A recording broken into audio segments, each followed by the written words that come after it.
In the autumn of 1978, a construction crew renovating the abandoned Whitaker homestead in the remote hollows of eastern Kentucky made a discovery that would haunt the local sheriff's department for decades. Beneath the rotting floorboards of what appeared to be a ceremonial chamber, they found two matching silver lockets, each containing a photograph of the same young woman. But the names engraved on the back read Martha, beloved wife, and Mary, beloved wife, both dated June 15, 1889. The photographs were identical down to the smallest detail, except for one chilling difference. In one image, the woman wore a wedding ring on her left hand, and in the other, the same ring adorned her right. It would take investigators 3 months to uncover the truth, that Martha and Mary Caldwell were identical twin sisters, both forced into marriage with the same man on the same day, in what census records would later reveal as the most disturbing case of orchestrated incest in Appalachian history. Before we descend into this forbidden archive, subscribe and comment which state you're watching from. These buried stories need voices to keep them from being forgotten forever. The first official record of Ezra Whitaker appears in the 1880 federal census for Breathitt County, Kentucky, where the enumerator's cramped handwriting reveals an entry that should have raised immediate suspicions. Listed as head of household at age 34, Whitaker claimed 2 wives, Martha, age 19, and Mary, age 19, both bearing the maiden name Caldwell and both marked as wife in the relationship column. What makes this record particularly disturbing is the notation scrawled in the margin by the census taker himself. Twins, same father, same husband. Lord forgive us all. The Caldwell sisters had been born to Jeremiah Caldwell, a failing tobacco farmer whose debts to Ezra Whitaker had mounted beyond odds. Redemption by the harsh winter of 1888.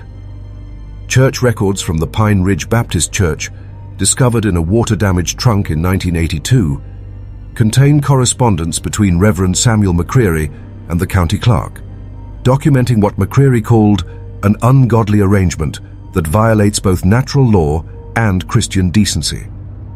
According to these letters, Whitaker had offered to forgive Caldwell's debts entirely in exchange for both daughters' hands in marriage, claiming that twin wives would ensure pure bloodline continuation and double blessing from the Almighty. The Reverend's personal journal, found decades later, tucked behind a loose stone in the church foundation, reveals his internal struggle with the arrangement. "I have prayed for guidance," he wrote, "but Whitaker's influence runs too deep in these hills. The sheriff owes him money, the judge owes him favors, and the Caldwell family faces starvation. I fear I must perform this ceremony, though my soul recoils at the thought." The journal entry concludes with a haunting observation. "The girls look upon each other with such sorrow, as if they know they are being fed to some ancient hunger that will never be satisfied." But the church records were only the beginning of a paper trail that would reveal the true scope of Ezra Whitaker's methodical corruption of bloodlines in the Kentucky mountain country. Hidden behind a false wall in what remained of the Pine Ridge Baptist Church, investigators in 1979 discovered Reverend McCreary's secret ledger, a leather-bound record of ceremonies he performed under what he termed unholy duress. The entry for June 15, 1889, spans 3 pages and reads like a confession of complicity in an abomination. At dawn, Ezra Whitaker arrived with both Caldwell girls, Martha and Mary, dressed in identical white gowns that he claimed belonged to his deceased mother. The girls moved as if in a trance, their faces pale as cemetery marble. When I asked to speak with them privately, Whitaker refused, stating that twins share one soul, so one conversation serves both. I have never seen such fear in human eyes. The Reverend's description of the ceremony itself reveals details that explain why he hid these records for the rest of his life. Whitaker insisted on a double ceremony, 1 ring for each hand, 1 vow spoken in unison by both sisters. When I pronounced them wives instead of wife, Whitaker corrected me publicly, declaring that, in God's eyes and mine, they are 1 woman split into 2 vessels for my use. The few witnesses present, all men indebted to Whitaker, avoided looking directly at the altar. Most disturbing of all was McCreary's record of the wedding rings themselves. Whitaker produced 2 identical gold bands, but they were not newly made. He claimed they had been worn by his grandmother and great-grandmother, both of whom he said were twin wives to twin husbands in generations past. The rings bore an engraving I could barely make out in the dim church light. What appeared to be 2 serpents consuming each other's tails with teeth. He words, "Blood returns to blood," circling the design. The ledger reveals that this was not an isolated incident, but part of a larger pattern that had been unfolding in the Whitaker bloodline for generations. McCreary's research into church records dating back to the 1820s had uncovered similar arrangements, involving Whitaker's father, grandfather, and great-grandfather, all of whom had married twin sisters, and all of whom had produced children that the Reverend described as touched by something unholy. But what McCreary couldn't have known was that the county coroner had been keeping his own secret records of the Whitaker family, documents that would paint an even more horrifying picture of genetic manipulation spanning nearly a century. Dr. Thaddeus Morrison served as Breathitt County's coroner from 1875 to 1903, and his private medical files, discovered in the basement of the old courthouse in 1981, contain what may be the most comprehensive documentation of the Whitaker bloodline's genetic deterioration. Morrison's meticulous records reveal that he had been tracking birth defects, infant mortality rates, and what he termed hereditary abnormalities among the mountain families for decades. But his observations of the Whitaker clan stood apart in their clinical horror. The children born to twin mothers in the Whitaker line exhibit consistent patterns of malformation that suggest deliberate breeding for specific traits. Morrison wrote in a report dated October 1891, "Of the 7 children born to Martha and Mary Whitaker in their first 2 years of marriage, 4 display cranial abnormalities, 3 have exhibited premature aging, and all 7 possess an unusual sensitivity to sunlight that keeps them indoors during daylight hours. Most disturbing is their apparent inability to distinguish between their mothers. They call both women Mama interchangeably, as if they truly perceive them as one person." Morrison's files include detailed sketches of these children, drawings that would later be compared to medieval depictions of changelings or cursed offspring. The doctor noted that all Whitaker children were born with what appeared to be identical birthmarks, a raised serpentine pattern on their left shoulders that he described as unnatural in its precision, as if branded by some unseen hand. His attempts to photograph these birthmarks failed repeatedly, with every image coming out distorted or completely black, a phenomenon he attributed to some property of the skin that defies documentation. The coroner's most chilling observation concerned the behavior of the twin mothers themselves. Martha and Mary Whitaker move in perfect synchronization, finishing each other's sentences, experiencing simultaneous physical symptoms, and appearing to share dreams and memories. When I examined Martha for complications following her 3rd pregnancy, Mary exhibited identical bruising and scarring despite never having given birth herself. I am forced to conclude that whatever Ezra Whitaker has accomplished in his unholy union has created something that transcends the boundaries of individual identity. Morrison's final entry regarding the W's. Whitaker family, dated just 3 months before his death in 1903, suggests that his investigation had attracted dangerous attention. Whitaker visited my office today, not as a patient but as a threat. He knows I have been documenting his family's condition, and he made it clear that such documentation should cease if I value my position and my safety. I have decided to seal these files and pray that future generations will have the courage to confront what I have not. But Morrison's files were not the only hidden documentation of the Whitaker bloodline's dark influence in the Kentucky mountains. In 1894, mounting reports of unusual child deaths and disturbing behavior in the remote Breathitt County settlements prompted the state to dispatch Inspector William Harlan to investigate what official correspondence termed irregularities in family structures and child welfare. Harlan's classified report, unsealed only in 1988 due to a bureaucratic error, provides an outsider's perspective on the Whitaker compound that reads like a descent into madness. Upon arriving at the Whitaker homestead on November 3, 1894, I was struck immediately by the unnatural silence that pervades the property, Harlan wrote. No birdsong, no insect noise, no sound of livestock, only an oppressive quiet that seems to emanate from the earth itself. The house, a sprawling structure that appears to have been built in stages over many decades, features architectural elements that defy conventional design. Doorways are too narrow for normal passage, requiring visitors to turn sideways and bow their heads. Windows are positioned at heights that prevent anyone inside from seeing out, or anyone outside from seeing in. Most disturbing are the mirrors. Dozens of them, all identical, mounted in pairs throughout every room. Harlan's description of his first encounter with the Whitaker family reveals the extent to which the twin marriage arrangement had corrupted normal human relationships. Ezra Whitaker greeted me at the door, flanked by his two wives who stood in perfect symmetry on either side of him. Martha and Mary appeared to be around 24 years of age, but their eyes held the vacant stare of much older women who had witnessed unspeakable things. When I addressed one directly, the other would respond, and vice versa. Whitaker explained this by claiming that my wives share one voice, just as they share one purpose. The inspector's account of meeting the Whitaker children provides perhaps the most disturbing evidence of the family's genetic manipulation. The 7 children, ranging in age from 2 to 5 years, exhibited behavior that I can only describe as hive-like. They moved in perfect formation, spoke in unison when they spoke at all, and demonstrated an uncanny ability to anticipate each other's actions. Most unnaturally, they appeared to age at different rates. The oldest child, born in 1889, looked no more than 3 years old, while the youngest, born in 1892, appeared to be aging rapidly and already showed signs of physical maturity inappropriate for his chronological age.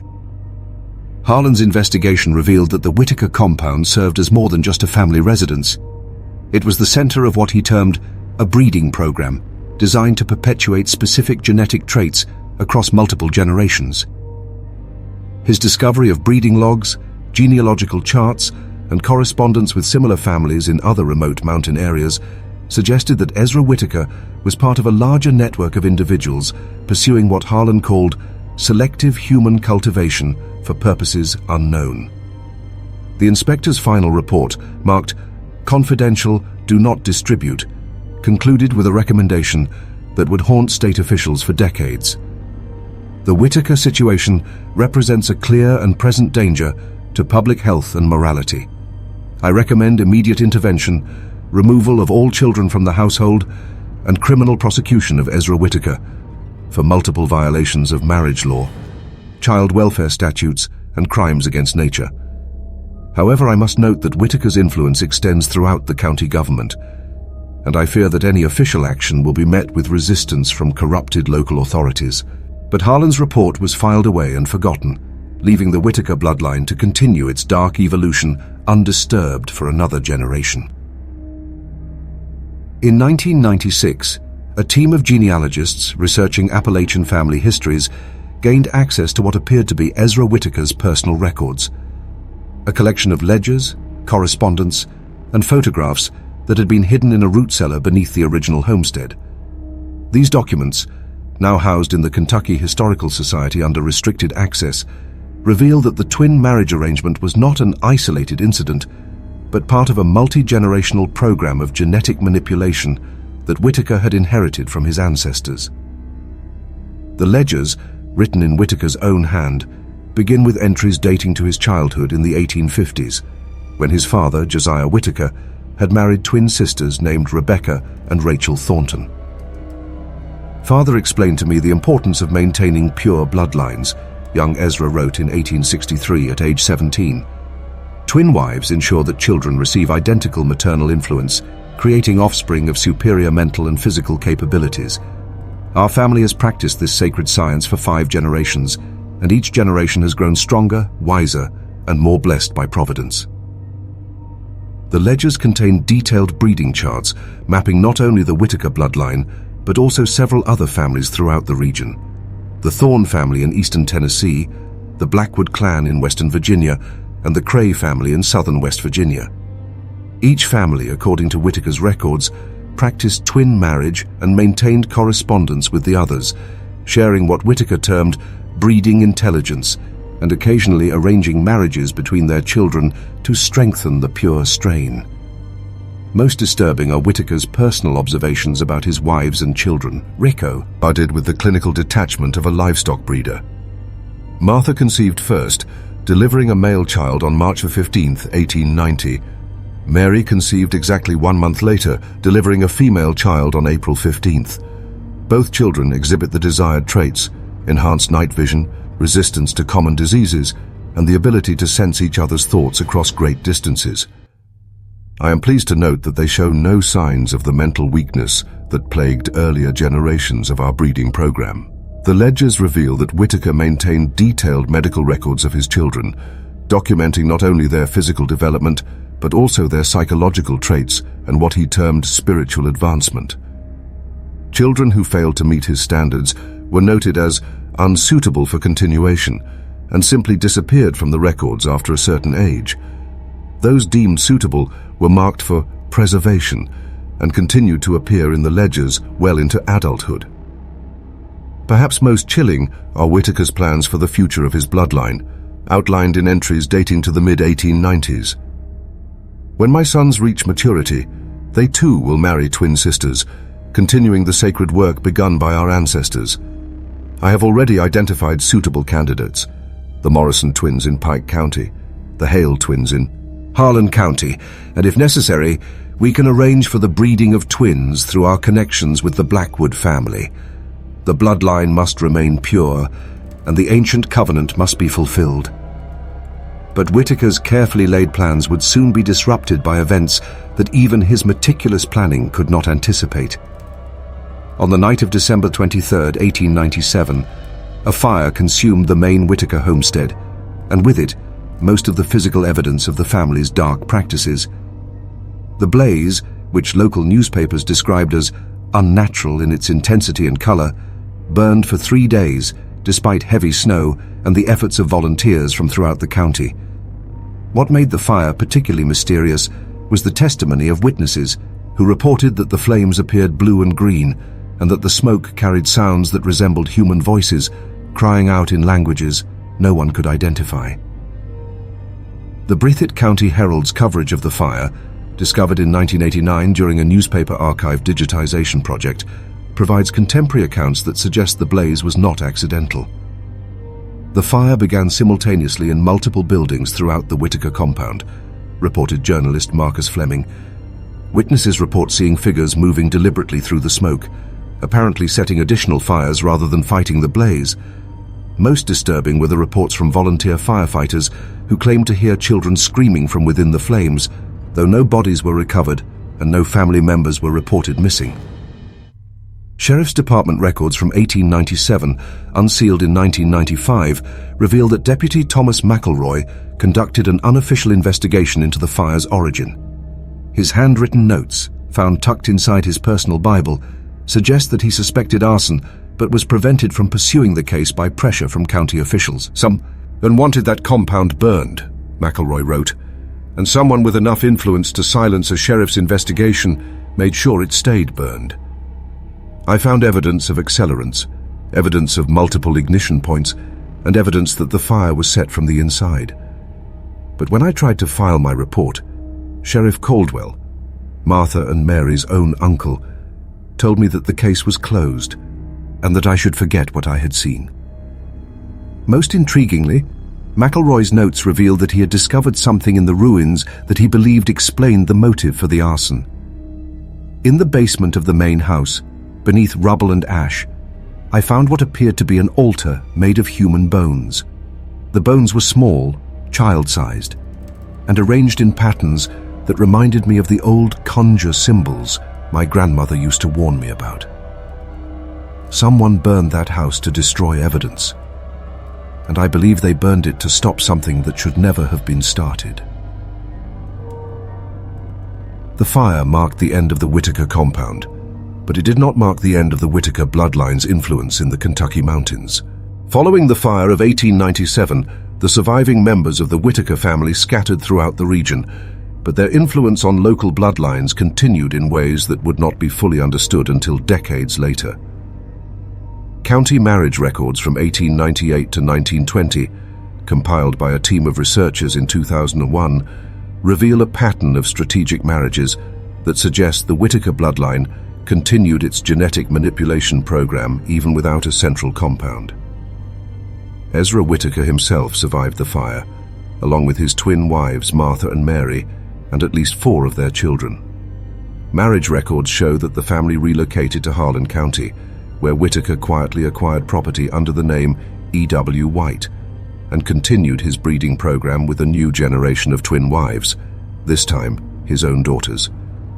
The marriage licenses, filed in 1905, show that Whitaker, then 59 years old, married his daughters Sarah and Susan, both listed as 16 years of age and both bearing the telltale serpentine birthmark documented in Dr. Morrison's files.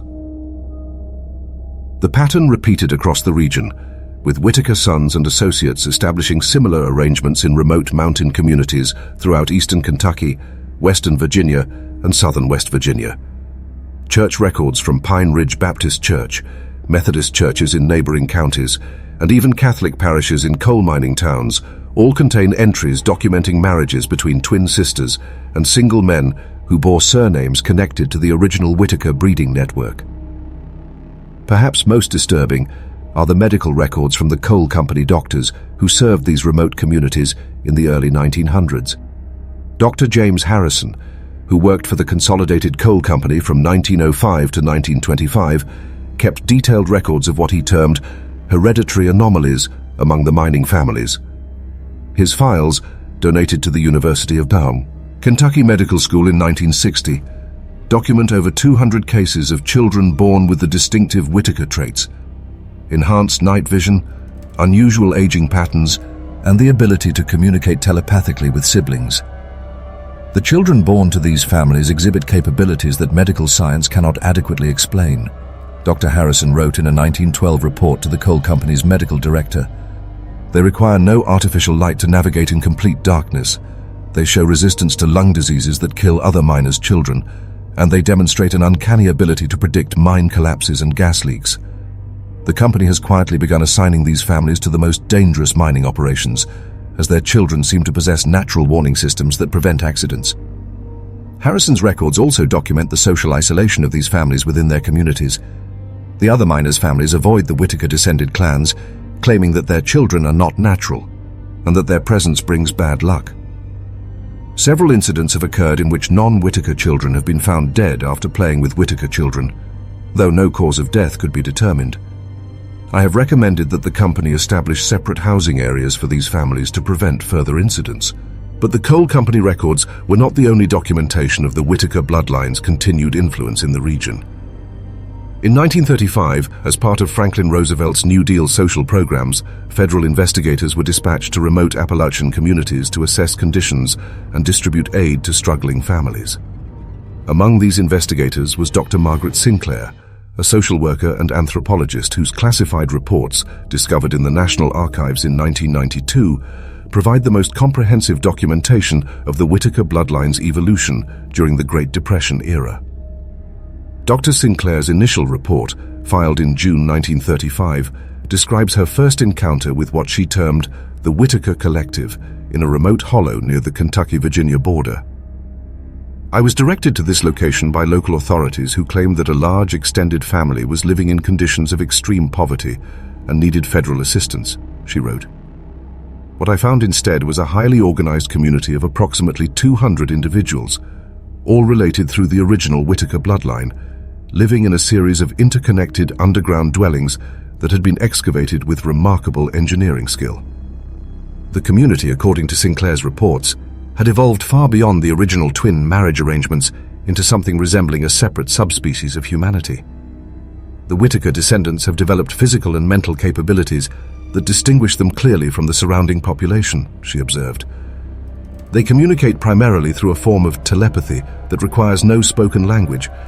They have adapted to life in near total darkness, and they have established a social structure based on collective consciousness rather than individual identity.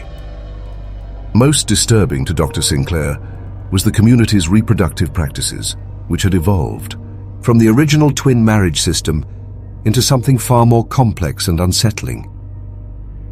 Reproduction within the community is regulated by a council of elders who determine genetic pairings based on what they claim is divine guidance, she reported. Children are raised communally, with no individual parents, and are assigned roles within the community based on their demonstrated abilities. Those who fail to meet community standards are removed, though the exact nature of this removal was not explained to me. Sinclair's reports document her growing unease as she spent more time with the community and began to understand the scope of their influence in the surrounding region. The Whitaker Collective has established a network of sympathizers and collaborators throughout the mountain communities, she wrote in her final report, dated August 1935. Local officials, business owners, and even some federal employees appear to be working to protect and support the community's activities. I have evidence that children from outside families are occasionally recruited or taken into the collective, and that the community's influence is spreading beyond its original geographic boundaries. Dr. Sinclair's recommendation was immediate federal intervention and investigation, but her reports were classified and buried in government files for over 50 years. The reason for this suppression would not become clear until much later, when researchers discovered that the Roosevelt administration had been secretly studying the Whitaker community as part of early experiments in human genetic enhancement. The construction crew that discovered the twin lockets in 1978 had unknowingly opened a door to a century of buried secrets, but their discovery was only the beginning of a larger investigation that would eventually involve federal agencies, university researchers, and genetic scientists. The Kentucky State Police, initially treating the lockets as evidence of a historical curiosity, began to uncover connections between the original Whitaker bloodline and several unsolved disappearances dating back to the 1950s. Detective Raymond Cole, who led the investigation into the Whitaker homestead discovery, documented his findings in reports that paint a picture of a genetic experiment that had continued well into the modern era. As we began tracing the history of the property and the family who owned it, Cole wrote in 1979, we discovered that the Whitaker bloodline had not died out with the fire of 1897, as local histories suggested. Instead, the family had simply gone underground, continuing their breeding program in secret locations throughout the region. Cole's investigation revealed that as late as 1975, members of the Whitaker Collective had been operating what appeared to be a modern version of their ancestral breeding program, using contemporary medical technology and genetic research to enhance their selective reproduction practices.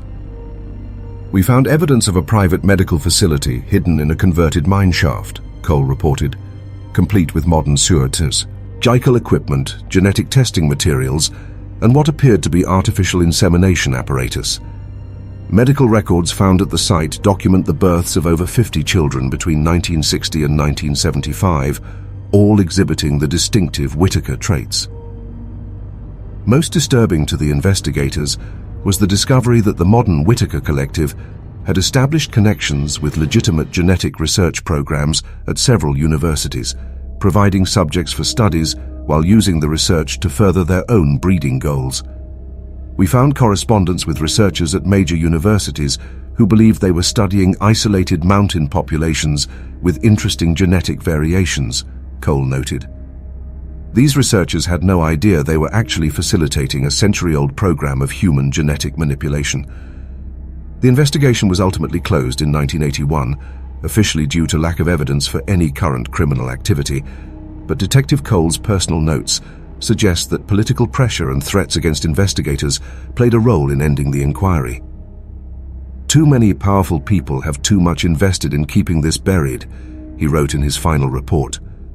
The Whitaker bloodline has evolved into something that has tentacles reaching into government, academia, and industry. I fear that what we discovered in that old homestead was not the end of their story, but simply evidence of how far they've come. The twin lockets found beneath the floorboards of the Whitaker homestead remain in police evidence storage, though several attempts have been made by unknown parties to retrieve them. The photographs inside, identical images of Martha and Mary Caldwell on their wedding day, continue to unsettle those who view them, not because of what they show, but because of what they represent. The moment when individual human identity was sacrificed to serve something larger, darker, and more patient than any single generation could imagine. In the hills of eastern Kentucky, where the morning mist still rises from hollows that cartographers have never properly mapped, locals speak in whispers of families who live differently, age differently, and dream the same dreams. They tell stories of children who can see in perfect darkness, of siblings who share memories across impossible distances, and of bloodlines that have been guided by invisible hands for over a century. The old-timers remember when the mine sirens would sound not for accidents, but to warn when the different families were moving through the countryside at night, traveling between their scattered settlements like blood cells flowing through the veins of something vast and alive. The official records end with Detective Cole's investigation, but the truth is that the Whitaker bloodline never truly ended. It simply evolved beyond the need for surnames, beyond the constraints of traditional family structures, and beyond the reach of conventional investigation. What began as a desperate father's bargain to save his family from debt became something that transcended the original participants' wildest imaginings. A genetic experiment that has been running for over 150 years, guided by intelligence that operates on timescales that individual human lives cannot comprehend. The serpentine birthmark that marked the original Whitaker children as products of their father's unholy unions has become a symbol passed down through generations, not just as a physical trait, but as a sign of membership in something that exists parallel to ordinary human society. Those who bear the mark know their purpose, follow their calling, and contribute to a collective future that was set in motion when two identical sisters spoke identical vows to the same man on a summer day in 1889. In the deepest hollows of Appalachia, where the sun penetrates only briefly and the darkness holds more truth than the light, the Whitaker legacy continues. Not as a family in any conventional sense, but as a network of genetic inheritance that has learned to hide in plain sight, to influence without revealing itself, and to perpetuate across generations while remaining invisible to those who lack the blood to see it. The twin lockets were never meant to be found. They were meant to be forgotten. Like all evidence of humanity's oldest and most persistent experiment, the deliberate evolution of something beyond human, guided by intelligence that remembers what we have chosen to forget. The bloodline endures, patient as stone, quiet as burial earth, and certain as the returning tide, that what was begun in darkness will someday emerge into a light that ordinary eyes will not be able to bear.